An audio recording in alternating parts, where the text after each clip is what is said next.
Syederolun relawan PMIPD melakukan penyemprotan disinfektan di Masjid Raya Labui atau Masjid Raya Potemerhum yang terletak di Kecamatan Pidi.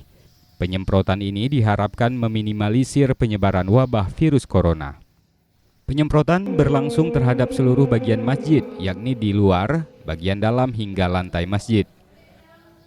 Penyemprotan disinfektan oleh relawan PMIPD ini juga berlangsung pada beberapa masjid lainnya dalam kawasan Kecamatan Pidi. Dari Sigli, Muhammad Nazar, Serambi On TV. Yang kedua, dana desa ke seluruh Indonesia ada. Assalamualaikum warahmatullahi wabarakatuh. Saya Dahlan Jamaluddin, Ketua DPR Aceh. DPR Aceh telah membentuk gugus tugas pengawasan bagi penanganan percepatan COVID-19. Kita meminta kepada pemerintah Aceh mengawasi setiap pintu masuk Aceh dengan secara ketat agar peluang membawa virus COVID-19 masuk ke Aceh dapat diatasi sesegera mungkin. Pembatasan sosial harus terus disosialisasikan secara menyeluruh kepada masyarakat Aceh. Operasi pasar untuk memastikan stabilisasi harga dan kecukupan stok bahan pangan juga harus terus dilakukan oleh pemerintah Aceh.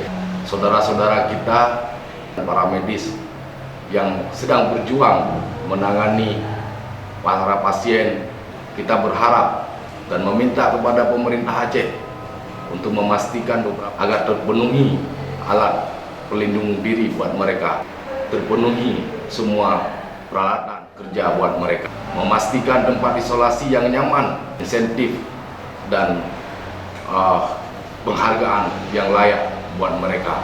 Segera pemerintah Aceh menyiapkan skema untuk melakukan antisipasi terhadap dampak sosial ekonomi yang hari ini dihadapi oleh masyarakat Aceh dengan bantuan langsung tunai, dengan distribusi sembako kepada masyarakat terdampak utama, yaitu para fakir miskin dan para pekerja informal.